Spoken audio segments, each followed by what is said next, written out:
Everyone loves to listen to a good book, and there are so many wonderful ones to choose, so we decided to bring you this podcast of Stories Come to Life. Each episode features a story from either classic or modern literature, especially chosen to be interesting and exciting to hear. So sit back, relax, and listen to this story come to life. Welcome to Stories Come to Life. This is episode 11, book 1.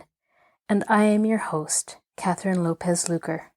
Everyone loves a picnic, and Tom Sawyer and Becky Thatcher are no exception. Not only is there a big outdoor feast and some games, but there is also a deep limestone cave to explore. But while Tom and Becky are roaming through the cavern's labyrinth, Huckleberry Finn has another kind of adventure. Now sit back, relax, and listen to this story come to life. The Adventures of Tom Sawyer, Chapter 30. The first thing Tom heard on Friday morning was a glad piece of news. Judge Thatcher's family had come back to town the night before. Both Injun Joe and the treasure sank into secondary importance for a moment, and Becky took the chief place in the boy's interest. He saw her, and they had an exhausting good time playing High Spy and Gully Keeper with a crowd of their schoolmates. The day was completed and crowned in a peculiarly satisfactory way. Becky teased her mother to appoint the next day for the long-promised and long-delayed picnic, and she consented. The child's delight was boundless, and Tom's not more moderate. The invitations were sent out before sunset, and straightway the young folks of the village were thrown into a fever of preparation and pleasurable anticipation. Tom's excitement enabled him to keep awake until a pretty late hour, and he had good hopes of hearing Huck's meow, and of having his treasure to astonish Becky and the picnickers with next day, but he was disappointed. No signal came that night. Morning came eventually, and by 10 or 11 o'clock a giddy and rollicking company were gathered at Judge Thatcher's, and everything was ready for a start. It was not the custom for elderly people to mar picnics with their presence. The children were considered safe enough under the wings of a few young ladies of 18, and a few young gentlemen of 23 or thereabouts. The old steam ferryboat was chartered for the occasion. Presently the gay throng filled up the main street, laden with provision baskets. Sid was sick and had to miss the fun. Mary remained home to entertain him. The last thing Mrs. Thatcher said to Becky was, "You'll not get back until late. Perhaps you'd better stay all night with some of the girls that live near the ferry landing, child." "Then I'll stay with Susie Harper, Mamma." "Very well, and mind you behave yourself, and don't be any trouble." Presently, as they tripped along, Tom said to Becky, "Say, I'll tell you what we'll do. Instead of going to Joe Harper's, we'll climb right up the hill and stop at Widow Douglas's. She'll have ice cream. She has it most every day, dead loads of it, and she'll be awful glad to have us." "Oh, that will be fun." Then Becky reflected a moment and said, "But what will Mamma say?" "How will she ever know?" The girl turned the idea over in her mind and said reluctantly, "I reckon it's wrong, but—" "But shucks, your mother won't know, and so what's the harm? All she wants is that you'll be safe, and I bet she'd have said to go there if she thought of it. I know she would." The Widow Douglas's splendid hospitality was a tempting bait. It, and Tom's persuasions, presently carried the day, so it was decided to say nothing to anybody about the night's program. Presently it occurred to Tom that maybe Huck might come this very night and give the signal. The thought took a deal of the spirit out of his anticipations. Still, he could not bear to give up the fun at Widow Douglas's. And why should he give it up, he reasoned. The signal did not come the night before, so why should it be any more likely to come tonight? The sure fun of the evening outweighed the uncertain treasure, and, boylike, he determined to yield to the stronger inclination and not allow himself to think of the box of money another time that day. 3 miles below town, the ferryboat stopped at the mouth of a woody hollow and tied up. The crowd swarmed ashore, and soon the forest distances and craggy heights echoed far and near with shoutings and laughter. All the different ways of getting hot and tired were gone through with, and by the rovers straggled back to camp, fortified with responsible appetites. And then the destruction of the good things began. After the feast, there was a refreshing season of rest and chat in the shade of spreading oaks. By and by somebody shouted, "Who's ready for the cave?" Everybody was. Bundles of candles were produced, and straightway there was a general scamper up the hill. The mouth of the cave was high up on the hillside, an opening shaped like the letter A. Its massive oaken door stood unbarred. Within was a small chamber, chilly as an ice house, and walled by nature with solid limestone that was dewy with a cold sweat. It was romantic and mysterious to stand here in the deep gloom and look out upon the green valley shining in the sun. But the impressiveness of this situation wore quickly off, and the romping began again. The moment a candle was lighted, there was a general rush upon the owner of it. A struggle and a gallant defense followed, but the candle was soon knocked down or blown out, and then there was a glad clamor of laughter and a new chase. But all things have an end. By and by the procession went filing down the deep descent of the main avenue, the flickering rank of lights dimly revealing the lofty walls of rock, almost to the point of junction 60 feet overhead. This main avenue was not more than 8 or 10 feet wide. Every few steps, other lofty and still narrower crevices branched from it on either hand, for McDougall's cave was but a vast labyrinth of crooked aisles that ran into each other and out again and led nowhere. A maze of twisty little passages, all alike. It was said that one might wander days and nights together through its intricate tangles of rifts and chasms, and never find the end of the cave, and that he might go down and still down into the earth, and it was just the same, labyrinth underneath labyrinth, and no end to any of them. No man knew the cave. That was an impossible thing. Most of the young men knew a portion of it, and it was not customary to venture much beyond this known portion. Tom Sawyer knew as much of the cave as anyone. The procession moved along the main avenue some 3/4 of a mile, and then groups and couples began to slip aside into branch avenues, fly along the dismal corridors, and take each other by surprise at points where the corridors joined again. Parties were able to elude each other for the space of half an hour without going beyond the known ground. By and by, one group after another came straggling back to the mouth of the cave, panting, hilarious, smeared from head to foot with tallow drippings, daubed with clay, and entirely delighted with the success of the day. Then they were astonished to find that they had been taking no note of time, and that night was about at hand. The clanging bell had been calling for half an hour. However, this sort of close to the day's adventures was romantic, and therefore satisfactory. When the ferry boat with her wild freight pushed into the stream, nobody cared sixpence for the wasted time but the captain of the craft. Huck was already upon his watch when the ferryboat's lights went glinting past the wharf. He heard no sound on board, for the young people were as subdued and still as people usually are who are tired nearly to death. He wondered what boat it was and why she did not stop at the wharf, and then he dropped her out of his mind and put his attention upon his business. The night was growing cloudy and dark. 10 o'clock came, and the noise of vehicles ceased. Scattered lights began to wink out. All straggling foot passengers disappeared. The village betook itself to slumbers, and left the small watcher alone with the silence and the ghosts. 11 o'clock came, and the tavern lights were put out. Darkness everywhere now.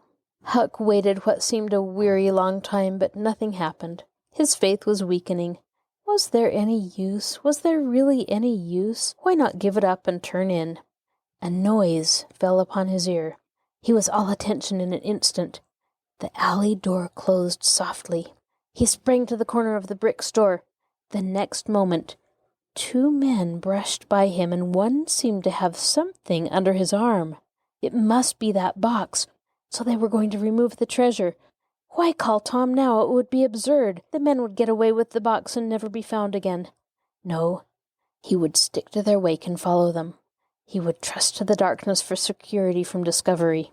So communing with himself, Huck stepped out and glided along behind the men, cat-like, with bare feet, allowing them to keep just far enough ahead not to be visible.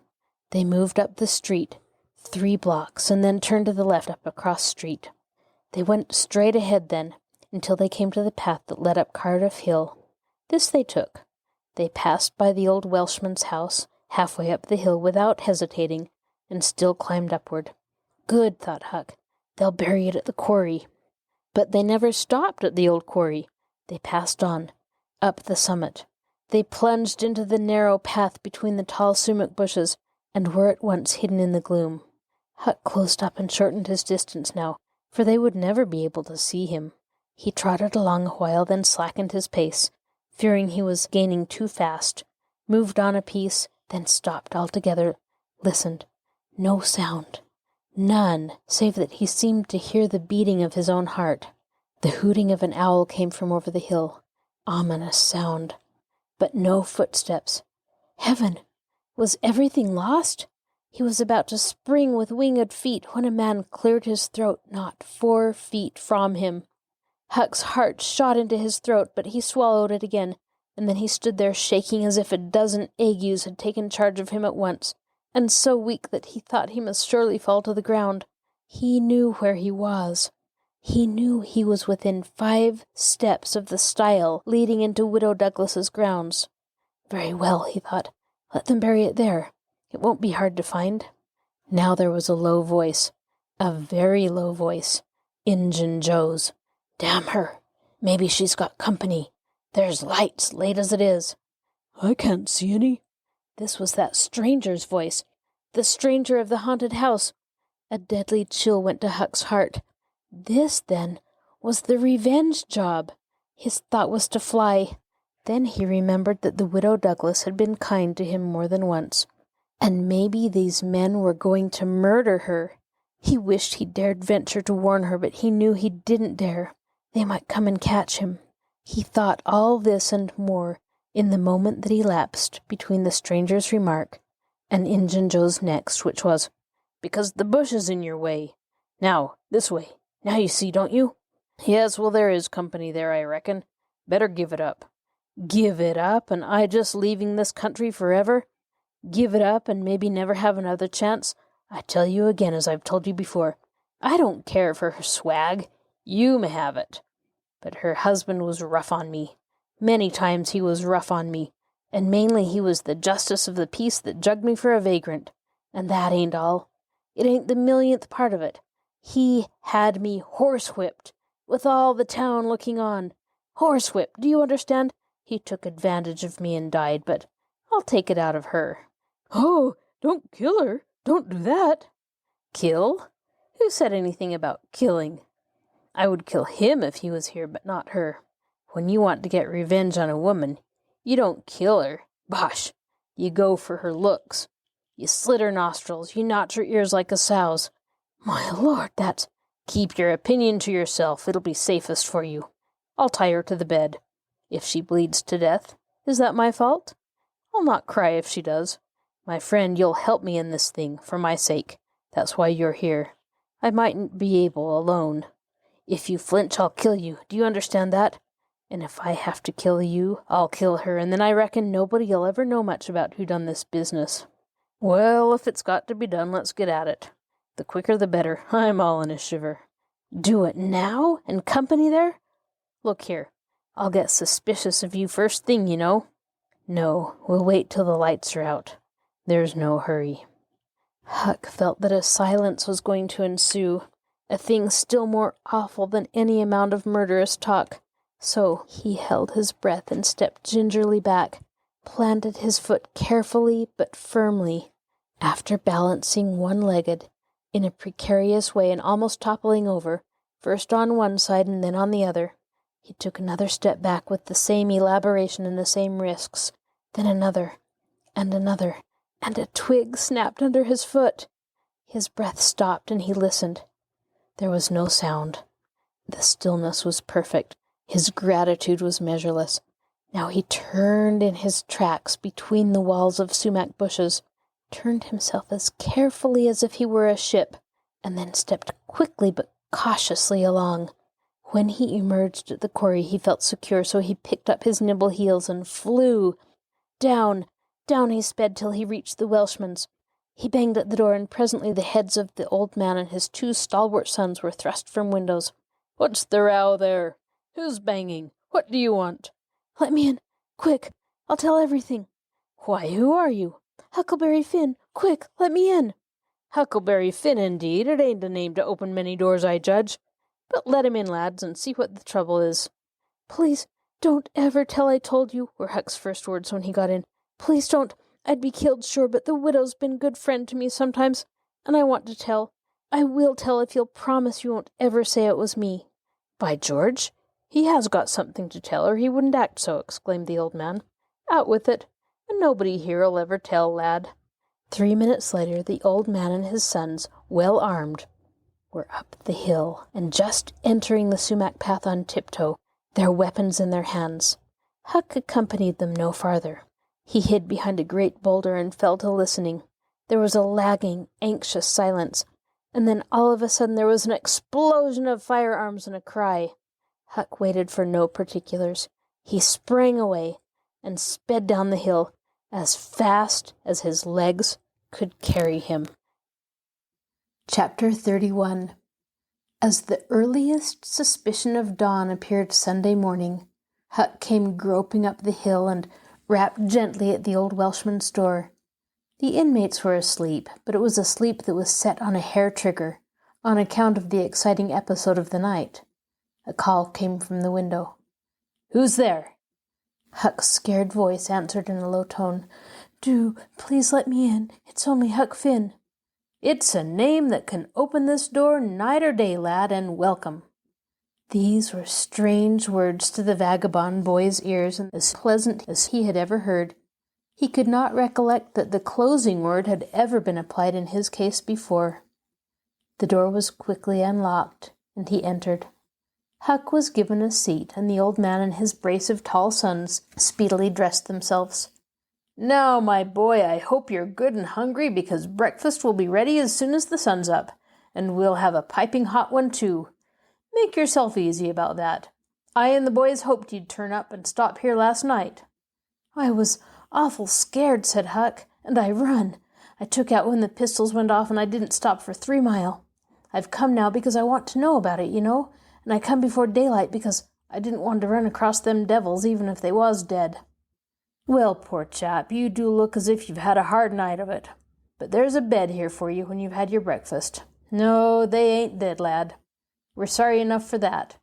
You see, we knew right where to put our hands on them by your description, so we crept along on tiptoe till we got within 15 feet of them. Dark as a cellar that sumac patch was, and then I found I was going to sneeze. It was the meanest kind of luck. I tried to keep it back, but no use. 'Twas bound to come, and it did come. I was in the lead with my pistol raised, and when I sneezed, it started those scoundrels rustling to get out of the path. I sang out, 'Fire, boys!' and blazed away at the place where the rustling was. So did the boys. But they were off in a jiffy, those villains, and we after them, down through the woods. I judge we never touched 'em. They fired a shot apiece as they started, but their bullets whizzed by and didn't do us any harm. As soon as we lost the sound of their feet, we quit chasing, and went down and stirred up the constables. They got a posse together and went off to guard the river bank. And as soon as it's light, the sheriff and a gang are going to beat up the woods. My boys'll be with them presently. I wish we had some sort of a description of those rascals. 'Twould help a good deal, but you couldn't see what they were like in the dark, lad, I suppose." "Oh, yes, I saw them downtown and followed them." "Splendid. Describe them, my boy." "One's the old deaf and dumb Spaniard that's been around here once or twice, and the other's a mean-looking, ragged—" "That's enough, lad. We know the men. Happened on 'em in the woods back of the widow's one day, and they slunk away. Off with you, boys, and tell the sheriff. Get your breakfast tomorrow morning." The Welshman's sons departed at once. As they were leaving the room, Huck sprang up and exclaimed, "Oh, please don't tell anybody it was me that blowed on them. Oh, please." "All right if you say it, Huck. But you ought to have the credit of what you did." "Oh, no, no, please don't tell." When the young men were gone, the old Welshman said, "They won't tell, and I won't. But why don't you want it known?" Huck would not explain further than to say he already knew too much about one of those men, and would not have the man know that he knew anything against him for the whole world. He would be killed for knowing it, sure. The old man promised secrecy once more and said, "How did you come to follow these rascals, lad? Were they looking suspicious?" Huck was silent while he framed a duly cautious reply. Then he said, "Well, you see, I'm a kind of hard lot. At least everybody says so, and I don't see nothing against it. And sometimes I can't sleep much on accounts of thinking about it and sort of trying to strike out a new way of doing. That was the way of it last night. I couldn't sleep, and so I came along up street about midnight a-turning it all over, and when I got to that old shackly brick store by the Temperance Tavern, I backed up against the wall to have another think. Well, just then, along comes these two chaps slipping along close by me, and with something under their arm, and I reckoned they'd stoled it. One was a-smoking, and the other wanted a light. So they stopped right before me, and the cigars lit up their faces, and I see that big one was the deaf and dumb Spaniard by his white whiskers and the patch on his eye, and the other was a rusty, ragged-looking devil. Could you see the rags by the light of the cigars?" This staggered Huck for a moment. Then he said, "Well, I don't know, but somehow it seems as if I did." Then they went on, and you... "I followed him, yes, that was it. I wanted to see what was up. They sneaked along so I dogged 'em to the widder's stile and stood in the dark and heard the ragged one beg for the widder. And the Spaniard, he swears he's spoiler looks, just as I told you, and you're—" "What? The deaf and dumb man said all that?" Huck had made another terrible mistake. He was trying his best to keep the old man from getting the faintest hint of who that Spaniard might be, and yet his tongue seemed determined to get him in trouble in spite of all he could do. He made several efforts to creep out of his scrape, but the old man's eye was upon him, and he made blunder after blunder. Presently the Welshman said, "My boy, don't be afraid of me. I wouldn't hurt a hair of your head for all the world. No, I'd protect you, I'd protect you. This Spaniard is not deaf and dumb. You've let that slip without intending it. You can't cover that up now. You know something about that Spaniard that you want to keep dark. Now trust me. Tell me what it is, and trust me, I won't betray you." Huck looked into the old man's honest eyes a moment, then bent over and whispered in his ear, "'Tain't a Spaniard. It's Injun Joe." The Welshman almost jumped out of his chair. In a moment he said, "It's all plain enough now. When you talked about notching ears and slitting noses, I judged that was your own embellishment. But Injun Joe, that's a different matter altogether." During breakfast the talk went on, and in the course of it, the old man said that the last thing which he and his sons had done before going to bed was to get a lantern and examine the stile and its vicinities for marks of blood. They found none, but captured a bulky bundle of what? If the words had been lightning, they could not have leaped with a more stunning suddenness from Huck's blanched lips. His eyes were wide, staring now, and his breath suspended, waiting for the answer. The Welshman started in return. 3 seconds, 5 seconds, 10, then replied, "Of burglars' tools."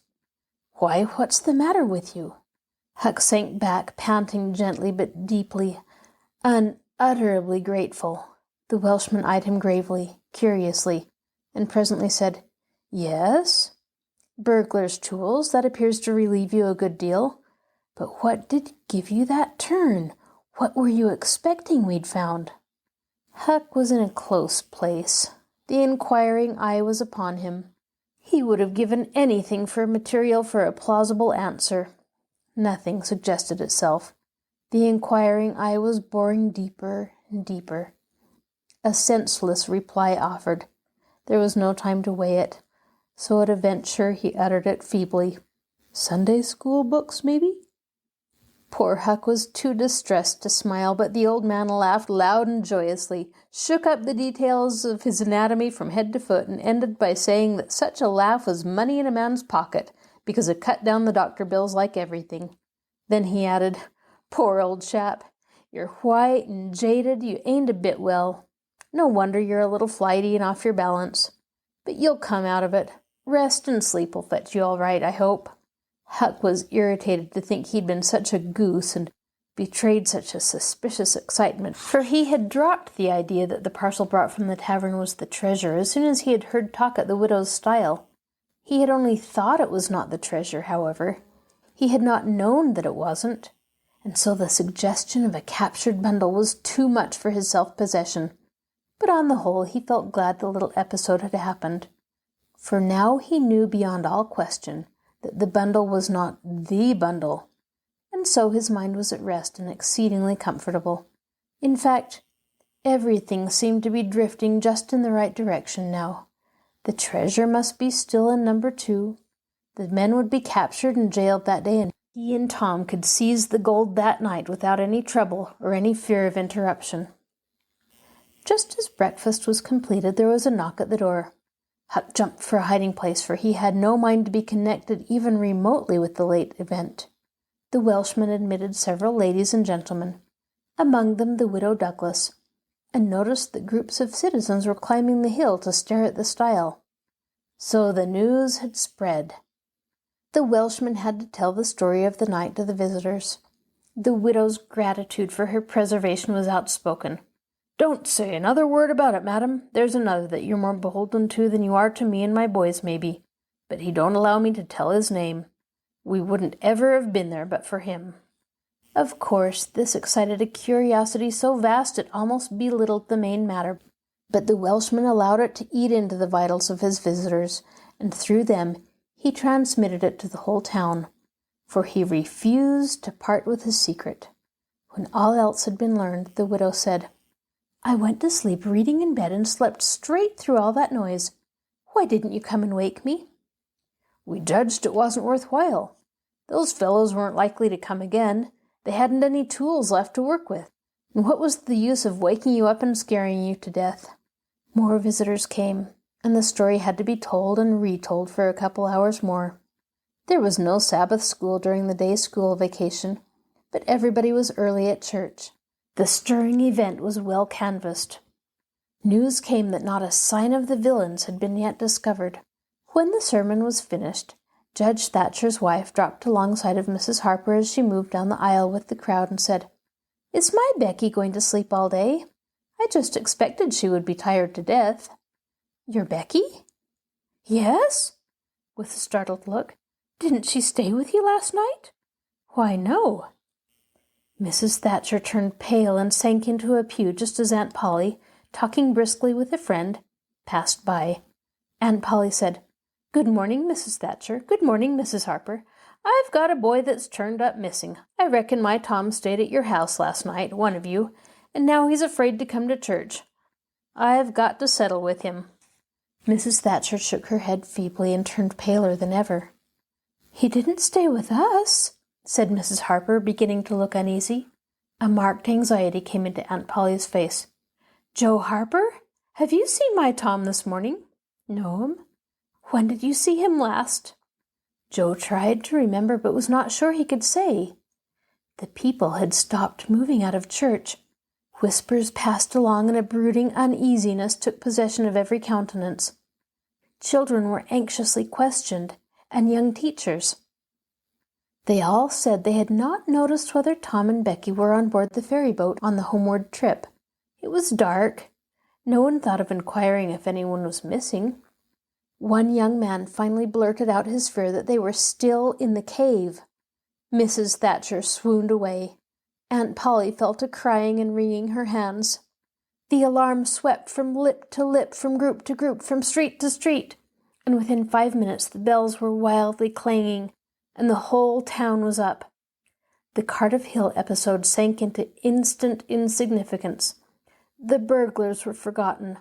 Horses were saddled. Skiffs were manned, the ferry boat ordered out, and before the horror was half an hour old, 200 men were pouring down the high road and river toward the cave. All the long afternoon the village seemed empty and dead. Many women visited Aunt Polly and Mrs. Thatcher and tried to comfort them. They cried with them too, and that was still better than words. All the tedious night the town waited for news, but when the morning dawned at last, all the word that came was, "Send more candles and send food." Mrs. Thatcher was almost crazed, and Aunt Polly, too. Judge Thatcher sent messages of hope and encouragement from the cave, but they conveyed no real cheer. The old Welshman came home toward daylight, spattered with candle grease, smeared with clay, and almost worn out. He found Huck still in the bed that had been provided for him, and delirious with fever. The physicians were all at the cave, so the widow Douglas came and took charge of the patient. She said she would do her best by him, because whether he was good, bad, or indifferent, he was the Lord's, and nothing that was the Lord's was a thing to be neglected. The Welshman said Huck had good spots in him, and the widow said, "You can depend on it. That's the Lord's mark. He don't leave it off. He never does. Puts it somewhere on every creature that comes from his hands." Early in the forenoon, parties of jaded men began to straggle into the village, but the strongest of the citizens continued searching. All the news that could be gained was that remotenesses of the cavern were being ransacked that had never been visited before, that every corner and every crevice was going to be thoroughly searched, that wherever one wandered through the maze of passages, lights were to be seen flitting hither and thither in the distance, and shoutings and pistol shots sent their hollow reverberations to the ear down the somber aisles. In one place, far from the section usually traveled by tourists, the names Becky and Tom had been found, traced upon the rocky wall with candle smoke, and near at hand a grease-soiled bit of ribbon. Mrs. Thatcher recognized the ribbon and cried over it. She said it was the last relic she should ever have of her child, and that no other memorial of her could ever be so precious, because this one parted latest from the living body before the awful death came. Some said that now and then in the cave a faraway speck of light would glimmer, and then a glorious shout would burst forth and a score of men go trooping down the echoing aisle, and then a sickening disappointment always followed. The children were not there. It was only a searcher's light.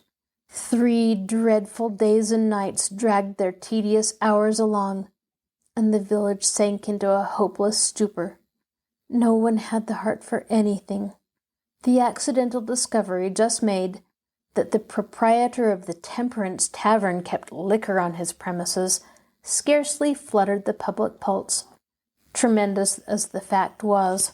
In a lucid interval, Huck feebly led up to the subject of taverns and finally asked, dimly dreading the worst, if anything had been discovered at the Temperance Tavern since he had been ill. "Yes," said the widow. Huck started up in bed, wild-eyed. "What? What was it?" "Liquor, and the place has been shut down." "Lie down, child.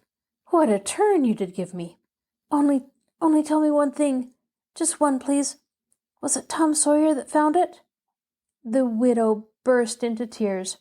"Hush, hush, child. Hush. I've told you before, you must not talk. You are very, very sick." Then nothing but liquor had been found. There would have been a great powwow if it had been the gold. So the treasure was gone forever. Gone forever. But what should she be crying about? Curious that she should cry. These thoughts worked their dim way through Huck's mind, and under the weariness they gave him, he fell asleep.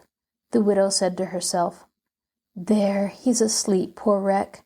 Tom Sawyer find it? Pity but somebody could find Tom Sawyer. Ah, there ain't many left now that's got hope enough, or strength enough either, to go on searching." Chapter 32. Now to return to Tom and Becky's share in the picnic. They tripped along the murky aisles with the rest of the company, visiting the familiar wonders of the cave, wonders dubbed with rather over-descriptive names such as the drawing room, the cathedral, Aladdin's palace, and so on. Presently the hide-and-seek frolicking began, and Tom and Becky engaged in it with zeal until the exertion began to grow a trifle wearisome. Then they wandered down a sinuous avenue, holding their candles aloft, and reading the tangled webwork of names, dates, post-office addresses, and mottos with which the rocky walls had been frescoed in candle smoke. Still drifting along and talking, they scarcely noticed that they were now in a part of the cave whose walls were not frescoed. They smoked their own names under an overhanging shelf and moved on. Presently they came to a place where a little stream of water, trickling over a ledge and carrying a limestone sediment with it, had, in the slow dragging ages, formed a laced and ruffled Niagara in gleaming and imperishable stone. Tom squeezed his small body behind it in order to illuminate it for Becky's gratification. He found that it curtained a sort of steep, natural stairway, which was enclosed between narrow walls, and at once the ambition to be a discoverer seized him. Becky responded to his call, and they made a smoke mark for future guidance, and started upon their quest. They wound this way and that, far down into the secret depths of the cave, made another mark, and branched off in search of novelties to tell the upper world about. In one place they found a spacious cavern from whose ceiling depended a multitude of shining stalactites of the length and circumference of a man's leg. They walked all about it, wondering and admiring, and presently left it by one of the numerous passages that opened onto it.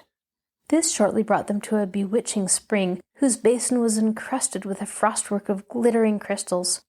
It was in the midst of a cavern whose walls were supported by many fantastic pillars, which had been formed by the joining of great stalactites and stalagmites together, the result of the ceaseless water drip of centuries. Under the roof, vast knots of bats had packed themselves together, thousands in a bunch. The lights disturbed the creatures, and they came flocking down by hundreds, squeaking and darting furiously at the candles. Tom knew their ways and the danger of this sort of conduct. He seized Becky's hand and hurried her into the first corridor that offered, and none too soon, for a bat struck Becky's light out with its wing as she was passing out of the cavern. The bats chased the children a good distance, but the fugitives plunged into every new passage that was offered, and at last got rid of the perilous things. Tom found a subterranean lake shortly which stretched its dim length away until its shape was lost in the shadows. He wanted to explore its borders, but concluded that it would be best to sit down and rest a while first. Now, for the first time, the deep stillness of the place laid a clammy hand upon the spirits of the children. Becky said, "Why, I didn't notice, but it seems ever so long since I heard any of the others." "Come to think, Becky, we are away down below them, and I don't know how far away north or south or east or whichever it is. We couldn't hear them down here." Becky grew apprehensive. "I wonder how long we've been down here, Tom. We better start back." "Yes, I reckon we better. Perhaps we better. Can you find the way, Tom? It's all a mixed-up crookedness to me." "I reckon I could find it, but then the bats. If they put out both our candles, it'll be an awful fix. Let's try some other way, so as not to go through there." "Well, but I hope we won't get lost. It would be so awful." And the child shuddered at the thought of the dreadful possibilities. They started through a corridor and transversed it in silence a long way, glancing at each new opening to see if there was anything familiar about the look of it. But they were all strange. Every time Tom made an examination, Becky would watch his face for an encouraging sign, and he would say cheerily, "Oh, it's all right. This ain't the one, but we'll come to it right away." But he felt less and less hopeful with each failure, and presently began to turn off into diverging avenues at sheer random, in the desperate hope of finding the one that was wanted.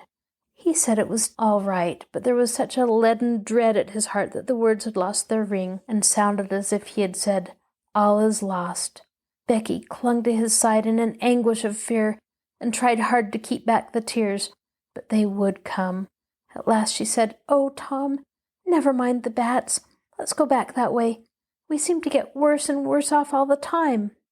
Tom stopped. "Listen," he said. Profound silence. Silence so deep that even their breathings were conspicuous in the hush. Tom shouted. The call went echoing down the empty aisles and died in the distance in a faint sound that resembled a ripple of mocking laughter. "Oh, don't do it again, Tom. It's too horrid," said Becky. "It is horrid, but I better, Becky. They might hear us, you know." And he shouted again. His might was even a chillier horror than the ghostly laughter. It so confessed a perishing hope. The children stood still and listened, but there was no result. Tom turned upon the back track at once and hurried his steps. It was but a little while before a certain indecision in his manner revealed another fearful fact to Becky. He could not find his way back. "Oh, Tom, you didn't make any marks." "Becky, I was such a fool, such a fool. I never thought we might want to come back. No, I can't find the way. It's all mixed up. Oh, Tom, Tom, we're lost. We never can get out of this awful place. Oh, why did we ever leave the others?" She sank to the ground and burst into such a frenzy of crying that Tom was appalled with the idea that she might die or lose her reason. He sat down by her and put his arms around her, and she buried her face in his bosom. She clung to him. She poured out her terrors, her unavailing regrets, and the far echoes turned them all to jeering laughter. Tom begged her to pluck up hope again, and she said she could not. He fell to blaming and abusing himself for getting her into this miserable situation. This had a better effect. She said she would try to hope again. She would get up and follow wherever he might lead, if only he would not talk like that any more. For he was no more to blame than she said. So they moved on again aimlessly, simply at random. All they could do was to move, keep moving. For a little while hope made a show of reviving, not with any reason to back it, but only because it is nature to revive when the spring has not been taken out of it by age and familiarity with failure. By and by, Tom took Becky's candle and blew it out. This economy meant so much. Words were not needed. Becky understood, and her hope died again. She knew that Tom had a whole candle and 3 or 4 pieces in his pocket, yet he must economize. By and by, fatigue began to assert its claims. The children tried to pay no attention, for it was dreadful to think of sitting down when time was grown to be so precious. Moving in some direction, in any direction, was at least progress, and might bear fruit, but to sit down was to invite death and shorten its pursuit. At last, Becky's frail limbs refused to carry her farther. She sat down. Tom rested with her, and they talked of home and the friends there, and the comfortable beds, and above all, the light. Becky cried, and Tom tried to think of some way of comforting her, but all his encouragements were grown threadbare with use and sounded like sarcasms. Fatigue bore so heavily upon Becky that she drowsed off to sleep. Tom was grateful. He sat looking into her drawn face, and saw it grow smooth and natural under the influence of pleasant dreams, and by, a smile dawned and rested there. The peaceful face reflected somewhat of peace and healing into his own spirit, and his thoughts wandered away to bygone times and dreamy memories. While he was deep in his musings, Becky woke up with a breezy little laugh, but it was stricken dead upon her lips, and a groan followed. "Oh, how could I sleep? I wish I had never waked. No, don't, Tom. Don't look so. I won't say it again." "I'm glad you slept, Becky. You'll feel rested now, and we'll find the way out." "We can try, Tom. But I've seen such a beautiful country in my dream. I reckon we are going there." Maybe not. Cheer up, Becky, and let's go on trying." They rose up and wandered along, hand in hand and hopeless. They tried to estimate how long they'd been in the cave, but all they knew was that it seemed days and weeks. And yet it was plain this could not be, for their candles were not gone yet. A long time after this, they could not tell how long, Tom said they must go softly and listen for dripping water. They must find a spring. They found one presently, and Tom said it was time to rest again. Both were cruelly tired, yet Becky said she thought she could go a little farther. She was surprised to hear Tom dissent. She could not understand it. They sat down, and Tom fastened his candle to the wall in front of them with some clay. Thought was soon busy. Nothing was said for some time. Then Becky broke the silence. "Tom, I'm so hungry." Tom took something out of his pocket. "Do you remember this?" he said. Becky almost smiled. "It's our wedding cake, Tom." "Yes, I wish it was as big as a barrel, for it's all we've got. I saved it from the picnic for us to dream on, Tom, the way grown-up people do with wedding cake. But it'll be our—" She dropped the sentence where it was. Tom divided the cake, and Becky ate with good appetite while Tom nibbled at his moiety. There was abundance of cold water to finish the feast with. By and by Becky suggested that they move on again. Tom was silent a moment. Then he said, "Becky, can you bear it if I tell you something?" Becky's face paled, but she said she thought she could. "Well then, Becky, we must stay here where there's water to drink. That little piece is our last candle." Becky gave loose to tears and wailings.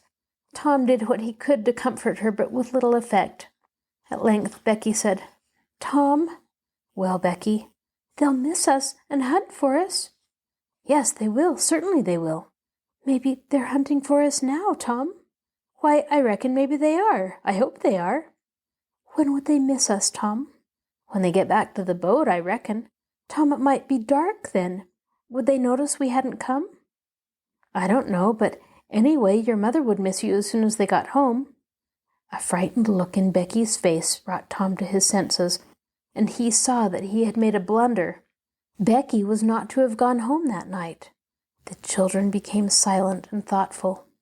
In a moment, a new burst of grief from Becky showed Tom that the thing in his mind had struck hers also, that the Sabbath morning might be half spent before Mrs. Thatcher discovered that Becky was not at Mrs. Harper's. The children fastened their eyes upon their bit of candle and watched it melt slowly and piteously away, saw the half-inch of wick stand alone at last, saw the feeble flame rise and fall, climb the thin column of smoke, linger at its top a moment, and then the horror of utter darkness reigned. How long afterwards it was that Becky came to a slow consciousness that she was crying in Tom's arms, neither could tell. All they knew was that after what seemed a mighty stretch of time, both awoke out of a dead stupor of sleep and resumed their miseries once more. Tom said it might be Sunday now, maybe Monday. He tried to get Becky to talk, but her sorrows were too oppressive. All her hopes were gone. Tom said that they must have been missed long ago, and no doubt the search was going on. He would shout, and maybe someone would come. He tried it, but in the darkness, the distant echoes sounded so hideously that he tried it no more.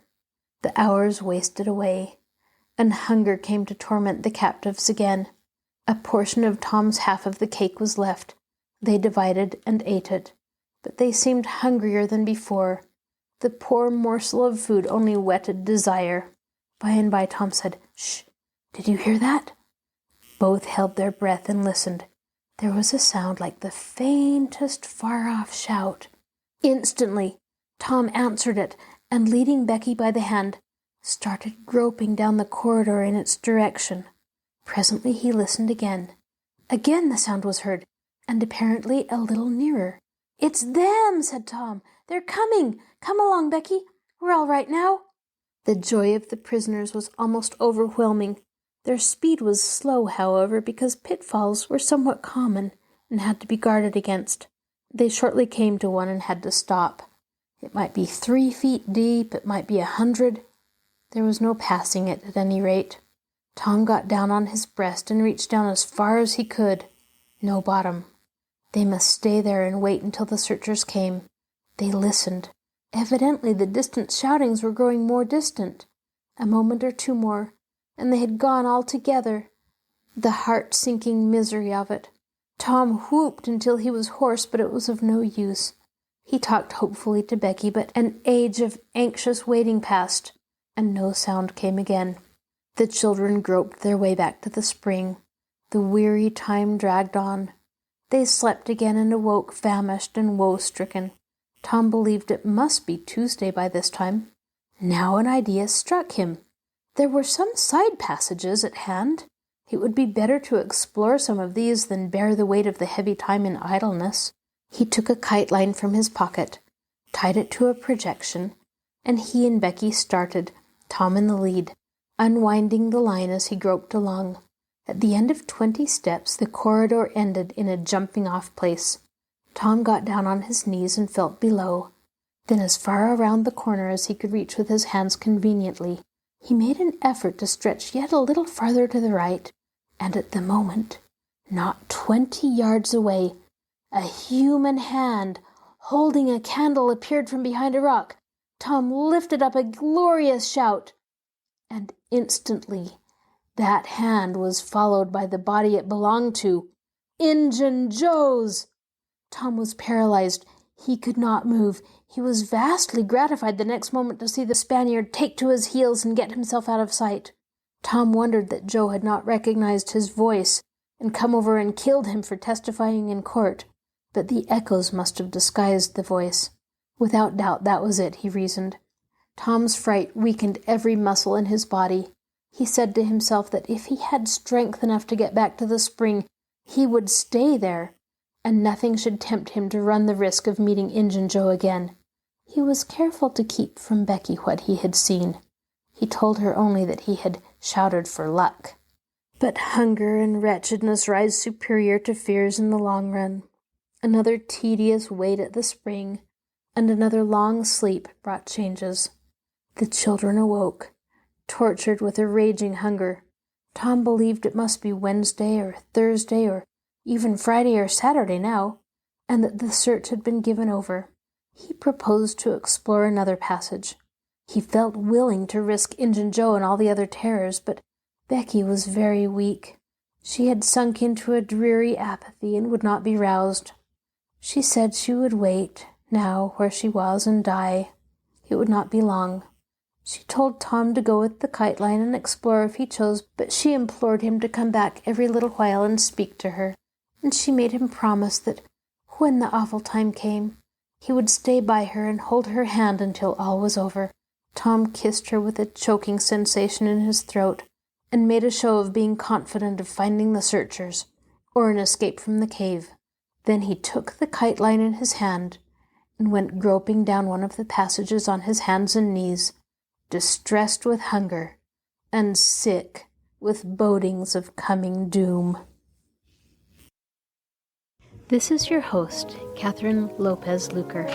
Thank you for joining us for this episode of Stories Come to Life. Be sure to join us next time when we continue to listen to the adventures of Tom Sawyer. You can find a link to our podcast on the Marshall Public Library webpage, www.marshallpl.org. I'll talk to you again soon.